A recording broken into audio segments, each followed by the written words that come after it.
نحمده ونصلي على رسوله الكريم اما بعد فاعوذ بالله من الشيطان الرجيم بسم الله الرحمن الرحيم وعن ابي هريرة رضي الله تعالى عنه قال قال رسول الله صلى الله عليه وسلم تبلغ الحلية من المؤمن حيث يبلغ الوضوء صدق اللہ العلی العظیم۔ حضرت ابو ہریرہ رضی اللہ تعالیٰ عنہ سے روایت مروی ہے کہ نبی کریم صلی اللہ علیہ وسلم نے ارشاد فرمایا، مومن کو زیور پہنچے گا جہاں تک وضو کا پانی پہنچے گا۔ مسلم شریف کی اس روایت میں جو حضرت ابو ہریرہ رضی اللہ تعالیٰ عنہ سے مروی ہے کہ آپ صلی اللہ علیہ وسلم نے ارشاد فرمایا کہ جہاں تک انسان کے وضو کا پانی پہنچے گا اللہ تبارک و تعالی جنت کے زیورات اسے وہاں تک پہنائیں گے۔ تو جو جنت کے جو زیورات ہیں یا اسی طرح اللہ تبارک و تعالی ان انعامات سے جن لوگوں کو نوازیں گے، تو اس کے بارے میں علماء محققین یہ فرماتے ہیں کہ یہ وہ لوگ ہوں گے جو صحیح وضو کرتے ہوں گے اور وضو کا اہتمام کرتے ہوں گے۔ اب وضو کا اہتمام کیا ہے کہ اس کو صحیح طریقے پہ کیا جائے، سنت اور استحبابی جو امور ہیں اس کا خیال رکھا جائے۔ جیسے کہ رسول اللہ صلی اللہ علیہ وسلم نے وضو کے بارے میں فرمایا تھا کہ ایک کان کی لو سے دوسرے کان کے لو تک اس چہرے کو دھونا، اسی طرح توڑی سے لے کر پیشانی تک جو ہے یہ چہرے کا دھونا ہے، اسی طرح انگلیوں کے سروں سے لے کر اور کوہنیوں سمیت اس کو دھونا ہے دونوں ہاتھوں کو، اسی طرح پاؤں کے جو انگوٹھے ہیں وہ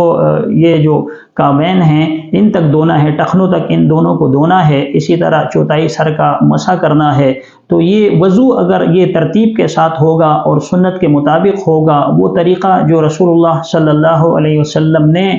اپنے صحابہ کو بتایا تھا اور جو رسول اللہ صلی اللہ علیہ وسلم کی سنت کے مطابق ہوگا، تو اللہ تبارک و تعالیٰ کا اس پر انعامات کا وعدہ ہے کہ جنت میں سونے کے کنگن اس شخص کو پہنائے جائیں گے یا اس عورت کو پہنائے جائیں گے جو اس کا اہتمام کرتا ہوگا، جو سنت کے مطابق وضو کرتا ہوگا اور خیال اس چیز کا رکھتا ہوگا کہ میرا جو وضو ہے وہ خراب نہ ہو جائے، میرا جو وضو ہے وہ درست طریقے پہ ہو جائے، ایک ایک اعضاء اور ایک ایک حصہ جو ہے وہ صحیح طرح اس کی صفائی کا خیال رکھتا ہوگا، تو اللہ تبارک و تعالیٰ اس انعام سے اسے نوازیں گے۔ وضو کے تو بہت سارے فضائل ہیں۔ رسول اللہ صلی اللہ علیہ وسلم نے فرمایا کہ کوئی شخص ویسے بھی وضو کرتا ہے تو اللہ تبارک و تعالیٰ نئے وضو کرنے پر اسے 10 نیکیاں عطا فرماتے ہیں، اس کی 10 خطائیں معاف ہو جاتی ہیں۔ اسی طرح جب کوئی شخص وضو کے اندر چلتا پھرتا ہے، حالانکہ نماز کا وقت نہیں ہوا کرتا، نماز کے اوقات کے بغیر بھی اگر کوئی شخص وضو کے اندر